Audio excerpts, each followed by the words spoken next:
All right, well, we are here with another Why Wednesday. I am so thankful for Flores Financial and Culture Insurance and their support in continuing this conversation. And I am joined, obviously, by the marvelous Mia, HR, CHRO extraordinaire. And I'm excited to talk about today's conversation, which is all around this concept of skills-based hiring. I'd love to talk about a couple things. First, definitions, and then I would love to understand a historical context. So when you talk about skills-based hiring, what do you mean by that, Mia?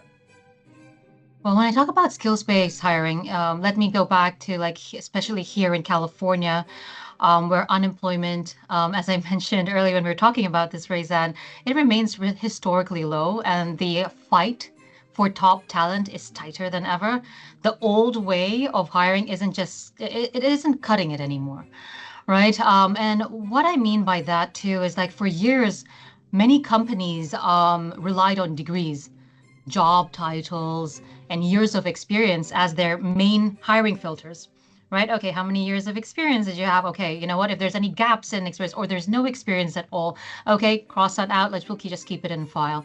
But in 2025, smart businesses are throwing out that old checklist. Okay, the checklist on the degrees, on job titles, or years of experience, and instead hiring based on skills, right? What their strengths. What are their strengths? That a SWOT analysis on themselves, really. They're looking for that based on their skills.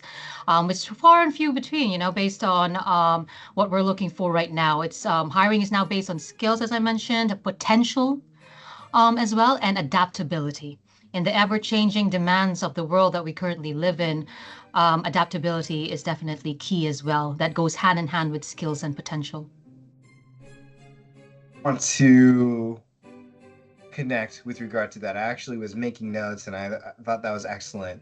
Three things. You talked about skill, potential, and adaptability. Nowhere within that description did I hear a specific type of degree or years of experience. Rather, what you're talking about is those three components: skill, potential, and then adaptability around that. So, Exactly. as we are here on this conversation talking about why skill based? Why is that important? Why? Well, definitely a good question. Why it wouldn't be why Wednesdays if we don't answer the whys on all of that, right? Yeah, exactly. On brand.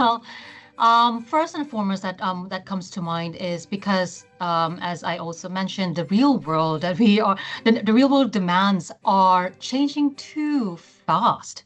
We live now in like AI, kind of like everything AI, Chat GPT, we hear that sign Grok AI, all of that, right? It's just changing too fast. I remember how it was like back in the day with Yellow Pages, Encyclopedia, we didn't even have Google during that time. I'm not going to tell you my age, but Yeah. but because of the real world demands are changing too fast, jobs that didn't even exist 5 years ago, 5 years, only 5 years ago, like AI compliance analysis, I mentioned, or like green energy technician. We're like, what are those really? AI engineer or automation analysis, everything that has AI in it. All right, it's now top of the most wanted list. The second too is degrees alone aren't telling the full story anymore.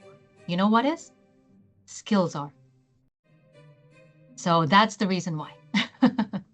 Well, what a helpful way to start off this conversation as we're talking about skills based, and we'll be having a conversation about upskilling as well. Thank you for sharing your insights on that, Mia. I will see you on the next one. Sounds good. Thank you, Raison.